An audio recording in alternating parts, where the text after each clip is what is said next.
ஜெயிலுக்கு போயிருந்தேன். உங்களுக்கு தெரியுமா? தெரியாதா? அந்த அண்ணன் எல்லாரும் கூப்பிடுவோமா? அண்ணே யோசனை பண்ணு. அண்ணே யோசனை பண்ணு.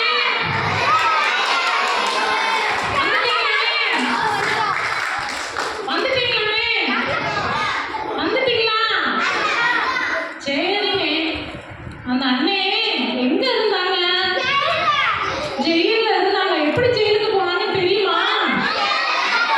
தெரியாதா? அதுக்கு முன்னாடி யார் வீட்டுல இருந்தாங்க? நேத்து அக்கா சொன்னாங்க. இஸ்மாயில் கிட்ட இருந்து வாங்கிட்டு வந்து யார் வீட்டுக்கு போனாங்க? தெரியலையா? போத்திபார் வீட்டுல தான் இருந்தாங்க. ஆமா, கவனிக்கலையா? போத்திபார் வீட்டுக்கு வந்தாங்க. சரியா?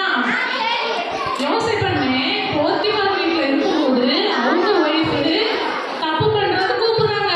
ஆனாலும் அந்த யோசனை பண்ணேன், அவரே செய்யாம நான் ஆண்டவர் என்னை பார்க்கிறாரு, யாருமே இல்லைனாலும் நான் தப்பு செய்ய மாட்டேன்னு சொல்லி அந்த அண்ணே சொல்றாங்க. தப்பே செய்யாம அந்த அண்ணே உண்மையா அந்த இடத்துல நேர்மையா இருந்தாங்க. தெரியுமா? ஆனாலும் பொய்யா அவங்க ஒய்ஃபு தப்பு செஞ்சுட்டாங்கன்னு சொல்லி அவங்க போத்திபார்கிட்ட சொல்றாங்க. சொன்ன உடனே அந்த அண்ணனை தூக்கி ஜெயில போட்டாங்க. ஜெயில போட்ட உடனே அந்த அண்ணன் சோகமா அப்படியே மூஞ்சி சைலண்டா மாறிடுச்சு. நீங்க நினைப்பீங்களா? ஆனா சைலண்டா அந்த அண்ணன் இல்லவே இல்லை.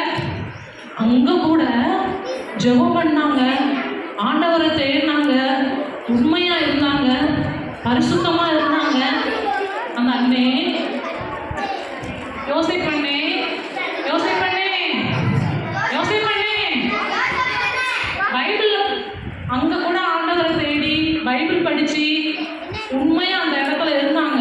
இருந்ததுனால அவங்களுடைய கடையில கூட அவங்களுக்கு தன்னடக்கமா இருந்தாங்க, உண்மையான மனுஷனா இருந்தாங்க, பொய் சொல்லல, நேர்மையா இருந்ததுனால அங்க ஜெயில இருக்கிற அதிகாரி கூட அவங்கள உயர்த்தி வச்சாங்களாம். ஜெயில இருக்கிறவங்க எல்லாருக்குமே